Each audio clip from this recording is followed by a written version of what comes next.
There is a bar that you can't find by searching.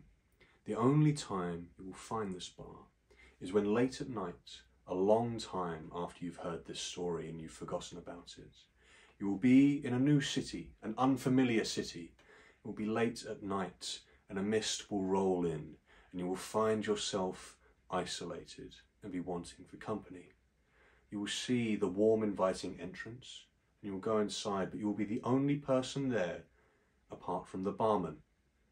The barman is all you call him. He could not tell you his name if he wanted to. That has been taken from him. You will drink, and this will be a unique night, a night when you feel like talking, and you'll start to recount to this barman your day, your life. You tell him your highs and your lows. And as the night turns towards you drinking a little too much and getting a little too sad, the barman will heave a great sigh and he will tell you this story as he once told it to me. The Dog and the Dragon.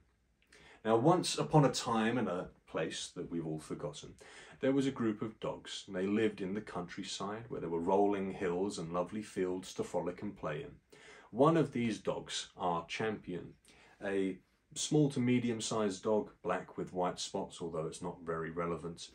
He is young and just coming into adulthood.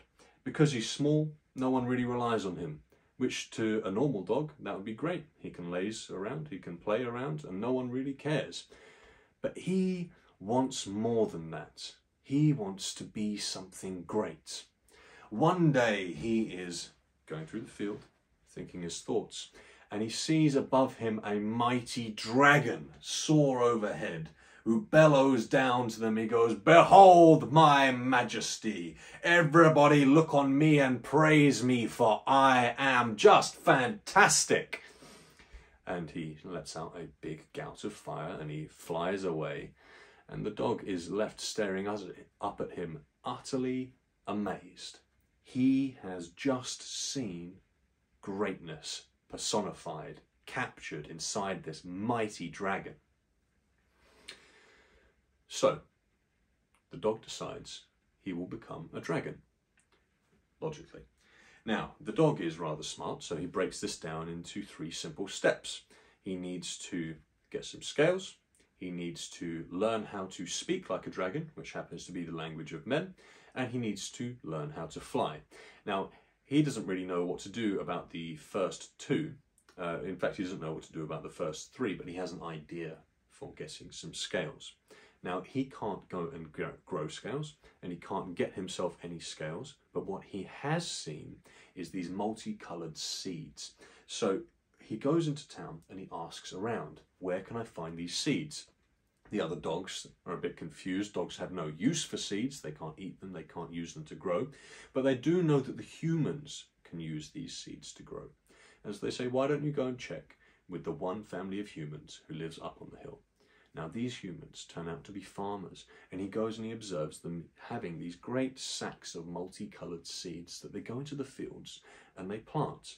Now, he follows them around, trying to take some of these seeds and get shooed away. But then what he does is he tries to ingratiate himself to the humans. Now, he can't communicate with them, obviously. They speak like humans. He's just a dog.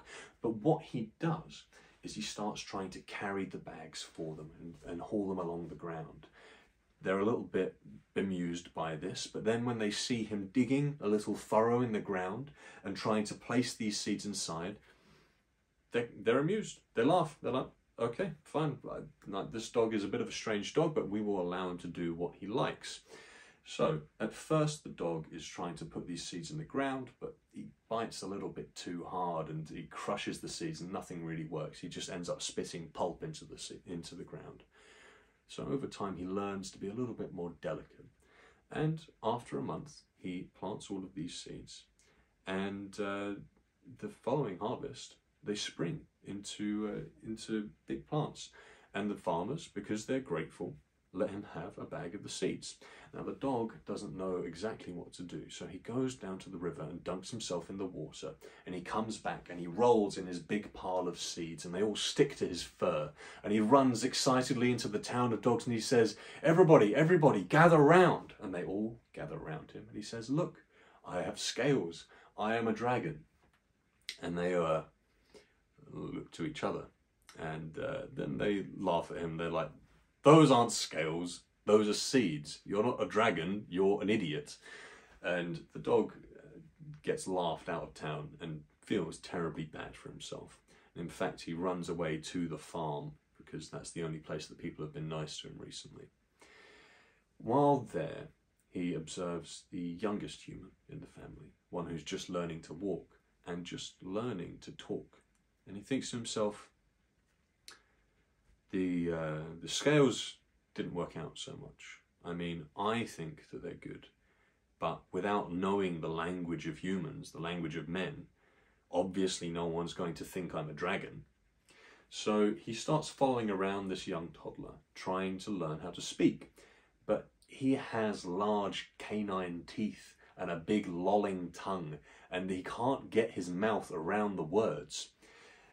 He thought this would be the best idea, but it didn't work out so well.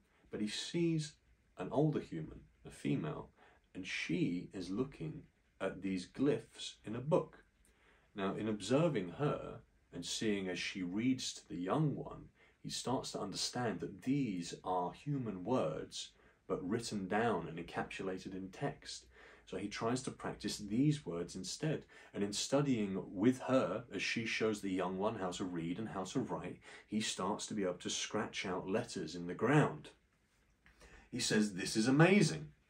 And he runs into town after practicing his letters, and he says, everyone gather round, see this. And he pours into the ground, I am a dragon. And the dogs look at what he's done on the ground, and they say, what's that? They can't read it. He says, it says, I am a dragon. I have learned the language of men, and I can speak in it. It says, that dragon roars. And this is less than a whisper. You're not a dragon, you're a fool. And everyone laughs, and he feels terribly bad about himself. He goes back to the farmhouse, and he sees these ropes. He thinks, I need to learn how to fly. I can't grow wings, and he'd been concentrating for a long time to see if he could convince himself to. But what I can do is I can attach myself to these ropes. So he thinks about it for a long time, and he practices. First, he has to use his newfound delicate mouth skills to loop a rope around himself, and he has to figure out a way to tie it, which he practices for long hours because you'll need to do it when the time comes to show to all the other dogs. Then he figures out a way to tie the other end of that rope to a bag of his grain, which is now half his weight, and he loops that over a high beam. When he leaps, because the grain is holding him up, he soars around through the sky and slowly descends to the earth. And so he's excited, and he shouts to all the other dogs, come here and see what I've done. And then he runs back into the barn, and he ties himself with the rope very quickly as he's been practicing, and they all gather round, and they're all already chuckling to themselves like, what's it going to be this time? He says, behold, I can fly like a dragon. And he leaps and he soars, and he's so proud of himself because he looks so good. And they all laugh and howl and jibe until some of them are rolling on the floor and need to catch their breath. And then they just shake their head and they leave. And the dog, he has a sunny disposition. He's a dog after all. But there's only so much disappointment that a young dog can take. So he lay in that barn for a long time and didn't get back up. A few days passed and hunger didn't really seem to come on him. He wanted to be left alone. And the other dogs didn't come looking for him because he was kind of known as a bit of a crazy, estranged person by this point. And the humans didn't come look for him because they had no relationship with him. As he's lying there, he hears a sound, a cacophony. The humans are all shouting and running about, and he manages to get the motivation to go and see what's going on. And he overhears them, and he says that the youngest child has fallen down the well, and he's in danger of drowning, and they can't get him out. And the dog thinks to himself, okay, I have it. And he rushes into the barn and he grabs the rope and he runs to the well and he loops it around himself. He quickly paws in the ground, lower me, and the humans standing around completely stunned by what's happening, drop him over the side and lower him on the rope. And he uses his delicate jaws to grab hold of the child, and they hoist him back up, and he brings the young child safe from the well just before he drowns. And the humans are overjoyed and they are amazed by this dog. What he's done is incredible. They bring him into their home. They feed him lots of sausages and lots of treats. They give him a nice warm bed by the fire. They knit him a little jumper. Everyone gives him strokes and cuddles and plays with him. And as the night rolls in and the rain starts, and all of the other dogs are out in the open getting absolutely sodden wet, being smelly in big piles, the family all go to sleep, and the dog lies by the open fire, stretched out, belly full, in his lovely knitted jumper, and he thinks to himself, I am an utter and complete failure. The end.